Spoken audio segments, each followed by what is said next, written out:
Right. correct?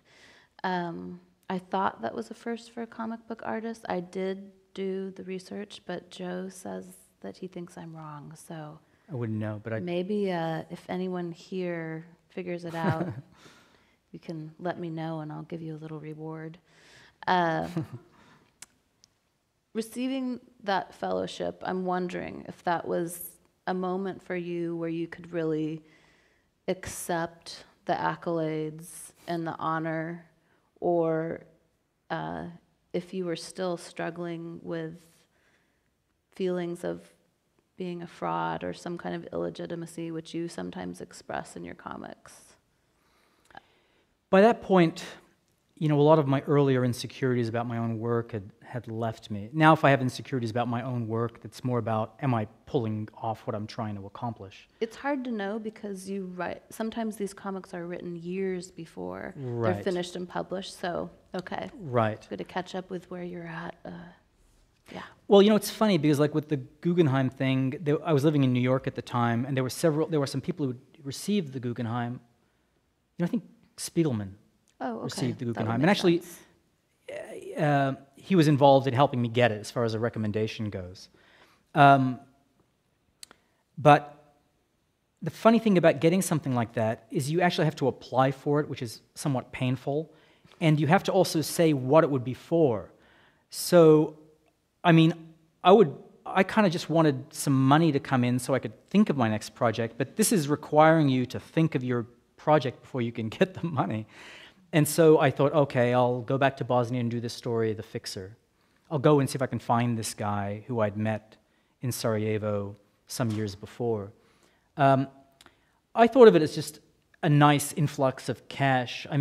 It's not so much the accolade as the cash was really helpful. But that's seriously, if you're an artist, money is time, basically. Money buys time, and that's what you need. You need time. It's very hard to do a comic book that takes years, and often you're not earning any money when you're doing it. It's very difficult to pull that off. If you can only do it if you stop your work to do work that's paid work. Now, of course, now I get advances and things like that, but even those, they don't go nearly as far. They might sound good, but when you think of years of work, spread over a number of years, it's not that great. Yeah.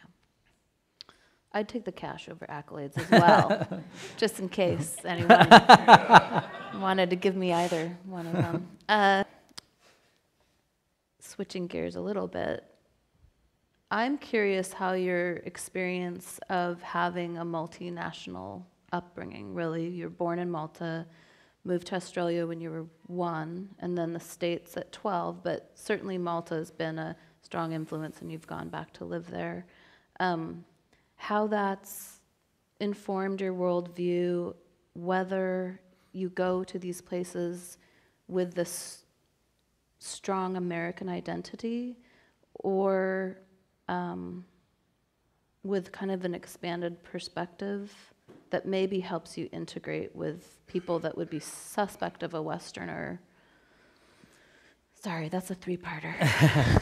Well, I'll call it a 1-parter Okay. and try my best. All right. Basically, I guess if I had to call myself anything, I think I come with mostly an American perspective. I have a lot of the same American prejudices that, some people in this room have or around, though I guess there are many different American perspectives. There's a Northwest perspective, perhaps. And I go with that. And that's one of the reasons I think my work is pretty much subjective, because let's say I'm in the Middle East. There are things that put me off about Middle Eastern society, and I want to show that. I want to show my own prejudices so people understand that I'm looking at this through my own filter. I'm not going to pretend that, oh, this is all great, I'm fine with all of this, because sometimes I'm not. But I think in general, moving around so much, living in Europe for a long time, gives you this it's a very comfortable feeling that you don't belong anywhere. It's like I belong enough in certain places, like I'm very comfortable in Portland, but there are many other places in the United States I would not feel comfortable with. In fact, I like the idea of almost like the city-state. I'm comfortable here. This is kind of my home. but generally speaking, I feel I can move around okay. I feel a little rootless, and maybe that somehow allows me, I don't feel that attached to, say, America in terms of American foreign policy. You know, I'm sure many in this room don't feel that way. Or even European values. You know, I've learned to appreciate other things that are going on. So I think it helps to move around for that. That is something that I really appreciate about your work, is that it's not this polished piece of journalism where the reporter is invisible. I mean, I think there is great value to inserting yourself and, like you said, kind of revealing your biases and the process that you may have gone through just over the course of a month or two of interviews. I think you can show a lot when if you're a character in your work, you can show all kinds of things that a lot of reporters, I think, to the detriment of their stories, have to leave out. Interactions with other people, how they respond to you as an outsider, really say a lot. And, you know, the first question I'm going to get from a friend, if we're having a drink, if I've been to someplace, you know, overseas, is, what was it like? How was it when you were there? And they're asking, they ask, how did you feel being there? Or what was it like for you in that situation? And it seems like people make their stories less rich when they lose that. But it wasn't really that wasn't a conscious creative decision. That was more because I came out of the autobiographical tradition, you know, of, say, Harvey Pekar was, of his work. I came out of that, so it was only natural for me to show myself in stories. And I thought when I went to, let's say, the occupied territories for the first time, that it was going to be, you know, this is me, and here's, it's like a travelogue. My experiences there. It became more journalistic, and by the time I went to Bosnia, I sort of knew what I was doing more. I became more self-conscious, for better or for worse, that this was a journalistic project. Yeah. Right. Oh. I was pushing the laser instead of the forward button. Okay.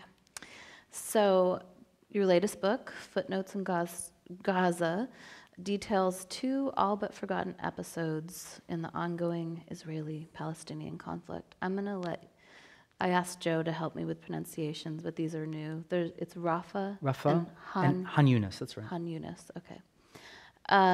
These conflicts happened in 1956 during the Suez Canal crisis. You went to great lengths to find documentary evidence, but it was scant on both sides, so you were forced to rely heavily on the oral testimony of witnesses or victims' family members. I'd like to say that I always wanted to rely mostly on eyewitness testimony, as problematic as that is, because I want to tell people's stories. I use documents to back that up when I can, but I want to show the people in these situations. Yeah. Wasn't part of your motivation for focusing on these 2 particular stories, though, that there was almost no hard evidence or documentation? Very little evidence, very little documentation. There's a couple of paragraphs in a UN document that was written in 1957, which referred to large numbers of civilian casualties on certain days, 275 in Han Yunus and 111 in Rafah. And I was in Gaza with a correspondent named Chris Hedges, who's a friend of mine we had met in Bosnia, and he was going to write a story, and I was going to draw the illustrations. And before we went, we were going to focus on Han Yunus. Before we went, I remembered reading that snippet of a UN document somewhere, and I said, well, we should ask old people, if they remember this episode. And we asked around, and sure enough, the older people began recounting it. And for whatever reasons, Harper's cut that part out of the story. If they had cut that out of the story, I probably would not have done the book, or I would have done it in a different way.